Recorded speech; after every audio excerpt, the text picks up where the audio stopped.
Hey everyone, today I wanted to walk you through how to teach your horse how to do basic liberty training. But before we get started, make sure you like this video and subscribe to our channel for more weekly horse videos.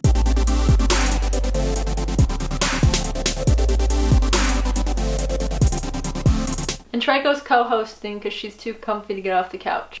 Ain't that right?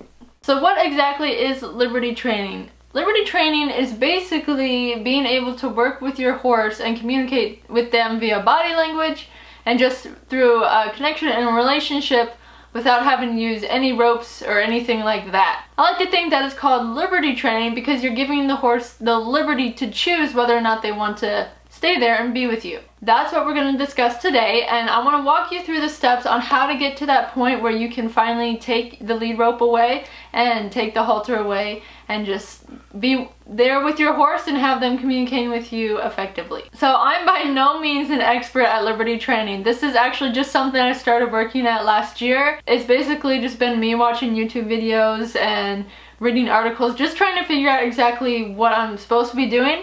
And so I've been working at it long enough to realize what doesn't work and what does work. I've had some videos where I've kind of talked about liberty training in them a little bit, and so this is just me having kind of like a different take on it, and I want to walk you through from the beginning what you can do to help your horse understand the concept to where you can get to the point where you take away those constraints and just allow your horse to be free. So the first step to starting liberty training with your horse is to just make sure you and your horse have a good connection and that there's a trusting relationship between the two of you. So if your horse is brand new to you and you don't know how to flow and communicate with them, then liberty training may not work out so well. You may take that lead rope off and they may gallop off and you're gonna have to walk and go get him. Ideally, I want the horse to want to stay with me. I think that's the whole purpose for liberty training. And in order for them to want to do that, they have to positively associate me and want to stay with me. Okay, so one of the first things you can start doing with your horse when it comes to liberty training is you can start working them in the round pen. And once again, this is something I found useful. It may not be something that everyone else does, but when it comes to liberty training, I found it useful to start working with your horse in the round pen and lunging them and stuff like that, because when you lunge a horse in the round pen, they're free from the constraints. You're really just communicating with them based off of your body language. And so that's where this play is going to start to come in that you see in liberty training, that people are basically just communicating with their horse based off of what they're doing with their body language rather than pulling on a rope or something like that. Some things I specifically would work on in the round pen is number one, with the lunging, just making sure I can get my horse to go out on the circle and stay out there. Another great thing to do in the round pen is once you have your horse out on the circle is to learn how to control their speed just based off of your body language. So the faster you walk or move, the faster your horse should go. And likewise, the slower you move or the more you condense your movements, that means that the horse should move slower. And so the horse is starting to look to you for those slightest changes on what they should be doing. Another thing that's great for your horse to learn to read your body language is getting them to change direction in the round pen when they're being lunged. There's kind of a big argument in the horse world about how a horse should change direction in the round pen. Should they turn towards the fence or should they turn in towards you? So I've heard if they turn towards the fence, they can just kick you and wallop you, and I've heard if they turn in towards you, they could run you over. What I teach my horses is I want them to go both ways. I want them to turn to the fence and turn in, just depending on what I ask them with my body language. If I want my horse to turn towards the fence, I'm going to step in front of their shoulder, which asks them to stop, and then I'm going to take a step towards them, which is going to ask them to turn the opposite way of me, which is going to be towards the fence. And if I want my horse to turn in towards me, I'd step in front of the shoulder, have them stop, and then I would take a step back, which encourages the horse to take a step towards me, and then I would ask them to go the other direction. Just start messing with how your horse responds when you do a certain thing with your body, and just start playing around with that. Get on the same page with your horse, and that's what makes the round pen the best place to start. So before you start any kind of liberty training, I would make sure that you have very good control in the round pen, just lunging your horse or just doing anything in there really. I started all of my liberty training in the round pen, So even from just getting my horse to walk beside me without any ropes, getting my horse to come to me and all of that, that started in the round pen and having to do with lunging. Okay, my second step for liberty training is getting your horse to come to you. So I had the most trouble with this one, not because Tucker didn't come to me. He's actually always been really good about coming to me. He came to me when I would lunge him in the round pen and work with him like that. And he comes when you call him, which is awesome. The biggest thing for me though is I did not want to feed him or give him treats. So to me, it's hard because I don't want to teach my horses just to react to something because they're getting food. I want them to react correctly because they have respect for me. So that was a hard concept for me to grasp, but let me walk you through my principle here. So the first thing I would do, I would start off in the round pen with lunging them. How I taught them to come into me is I would ask them to stop by stepping in front of their shoulder, and then I would take a step back, a step away from them,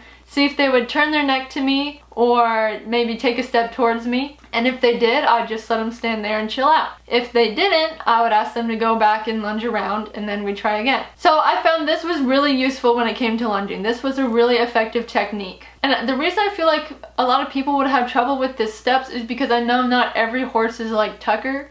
He's for some reason just always been like wanting to cling to you as a person, and it's with anyone he's with. I've had other people work him in the round pen and do stuff with him, and he always just wants to cling to them and stay with them. So I think it's just his personality. But I've had horses that are not like this at all. So thinking at a standpoint of if it's a different horse, what I would do, I'd still do lunging. I'd still use the same technique to get the horse to come to me. If you are having difficulty getting your horse to come to you in the round pen, you can try walking towards their hind end, and that will encourage them to swing their hind end around and look at you and just get that movement of moving their front legs and their back legs, and sooner or later they'll understand that they're supposed to come to you. So I do a lot of that with horses that don't know what I'm asking them. So once you have that figured out in the round pen and you can get your horse to come to you super easily, you can move on to just getting your horse to come to you by just moving to a different direction and calling them over to you. So I would start by moving a few feet away and I'd call Tucker to me, and when he came to me I'd reward him, I'd pet him big. I'd sometimes give him treats, it just really depended on how I felt. As we did this, I would continue to make my space from him greater, call him over, he would come to me, I'd reward him, and just when they come to you, you need to make that like the best thing in the world for them. Because if they come to you and then you grab and immediately start working them, they're going to learn that you actually mean work. So you want them to learn that you mean relax, enjoy, because they did what was right, so they're getting rewarded. Then you can have like a field between you and you can call your horse and they can come running. Or you can take a step back and they'll know that you're asking them to come in. We got some footage of Tucker the other day. So I was reluctant to originally show this footage to y'all, but I really think it shows that Tucker understands the concept that I've taught him. So we were out in the arena. For some reason he was freaking out. There was like a tractor off in the distance he could see, and it was just getting him so riled up. So he was galloping around and I had the lead rope over his neck so I could grab him if I needed to, but I just couldn't get him. And I was standing in the middle of the ring and he was galloping around the outside, and finally I just called him and he turned around and came to me, although he was still freaked out.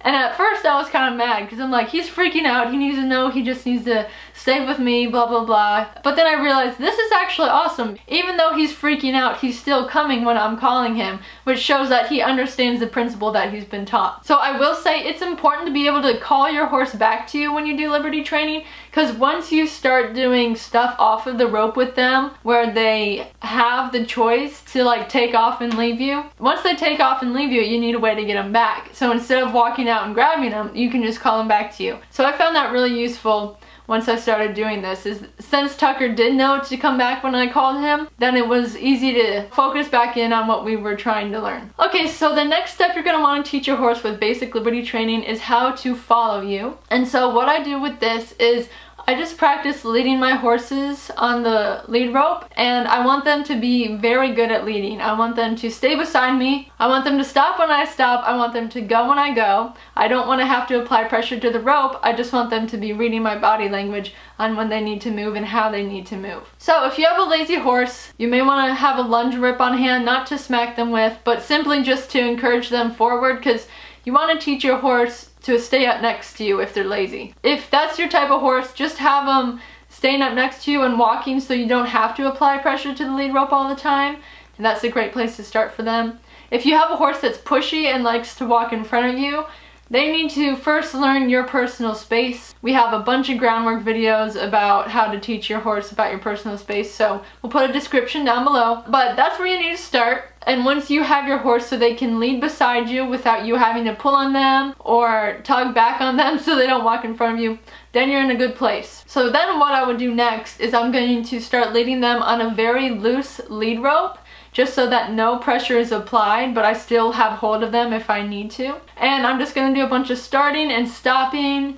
I'm going to ask them to turn both left and right. I'm gonna ask them to turn towards me. I'm gonna ask them to turn away from me. The horse is basically learning to follow your movements and mimic them with their own. So I also like to give my horses a cue when I'm teaching them this. So if I want them to walk forward, I'll usually just point my hand out in front of me and ask them to go forward. So then they learn whenever I do that they need to move forward. I taught Tucker to back up when I kind of stand in place and march my feet. He knows that means to back up. And so once again, they're just learning to read your body language. And so once my horse has gotten to the point where they can lead on that loose lead rope and they can stay with me, what I do then is I will throw the lead rope around their neck and tie it off, just so it's there if I need to grab them if they try to take off. But then we can practice without the lead rope, and I'm just gonna get them to do the same things: stop, start, turn left, turn right, back up, and all that fun stuff. So it's important when you're teaching your horse to follow you and lead like this,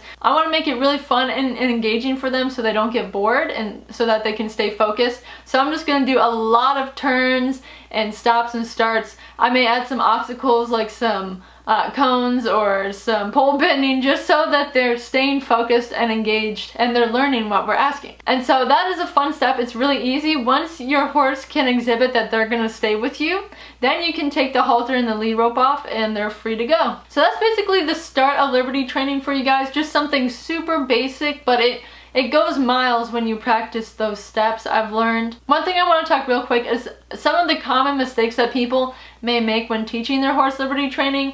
I made these mistakes, so that's why I wanted to share them. I want to save y'all time and just share my experience with y'all so you don't do the same thing. Okay, so the first thing about Liberty training, a common mistake that you can make is you have unrealistic expectations. You know, for years I've been watching these people on YouTube who have their horses, you know, no halter on, carrying around them in the circle, and it's just perfect, and it's so exciting, and I'm so excited to try it with my horse. But then I get to the barn and it's not working out, and so I learned that there's steps you need to take to get to that point. You're probably not going to start off simply by taking off the horse's halter and just letting him go. You know, there's steps you need to build up to do that. And so having that unrealistic expectation that there are steps and training you need to do before you get to that point, and just know it's going to be a process. I've been working on the Liberty training probably like 6 months now, and I can definitely tell we're progressing, but I think it's because we're just learning. And I'm still not where I want to be at yet, but I can just tell, like, Tucker and I's relationship is so much better, and he responds so much quickly than before. And so I know that we're getting there, and I know it's a process. And so that's just one thing to keep in mind when you're working on this. It's not going to happen overnight. A second mistake that really relates to the first is attempting Liberty training before mastering the basics. And I think this is where I made a big mistake. Is, like I said, I kind of had unrealistic expectations. I wanted to get to the top faster, so I wanted to kind of skip these steps before I had mastered them. I'm learning now that because of that, it's taken me a lot longer to get to where I want to be in that. So in the beginning, I just wanted to get to where I could just walk and my horse would follow me. I kind of skipped all the things about getting my horse to focus and pay attention and come when I called him. And so now that I can look back, I'm like, oh, well, I should have worked on that stuff first before I just went and tried to do this other stuff. You really should master the basics and focus on them and feel comfortable in them before you go on to the next steps. One of the third mistakes I've noticed when it comes to Liberty training is working with your horse for too long. So I feel like, and this may just be me, but I feel like since this is something that requires so much of the horse's focus, so it shouldn't be like for hours at a time. I was reading something that when you take the bit away from a horse, or like the pressure off of their face, that's when they really truly have to start thinking. So liberty training means that that horse is actually focusing and thinking for that entire time. And so because of that, I don't want to put strain on their mind, especially if they're not used to that type of work. And so what I would do is I'm going to make my liberty training sessions really engaging and fun. I'm going to include a lot of obstacles, a lot of rewards for my horse, but I'm also going to keep it short, maybe 20 to 30 minutes at the max, and just work on those things. Liberty training is considered groundwork, and so it's a great tool to get your horse's mind engaged and to get them focused on you. But I never do groundwork training for more than 30 minutes at a time. That's where I've limited it down to, and I practice my liberty stuff a few days a week, and I'll just do it before or after I ride, or if I have a day where the weather's kind of bad, I'll go out there and I'll practice with Tucker. My fourth and final point for a mistake that you can make when liberty training is that you're not consistent with the training. So to get to the point you want to be in with liberty training, that means you're going to have to work on it a lot. Horses learn by repetition and consistency. And so if you only do liberty training with your horse once a month or once every week, they're not going to be retaining that information like they would if you do it every day. And when I say every day, I don't mean you have to dedicate 30 minutes to it every day. What I would do is, when I would go to get Tucker, I would go out there without my halter. I'd just go, I'd get him, he'd follow me back in without the halter, and once we got back to the barn, I'd put his halter on and tack him up and go ride. And so just those simple things that are triggering that memory for them so that they can be retaining that information and starting to understand what you're asking of them. I hope you guys found this video helpful. I'm going to be doing more liberty training, and I'm going to continue to learn. I'm going to share my progress as I go just to help you guys out, for anyone who's interested. Make sure you like this video and subscribe to our channel for more weekly horse videos. Comment below any questions you may have, and I will try my best to answer them.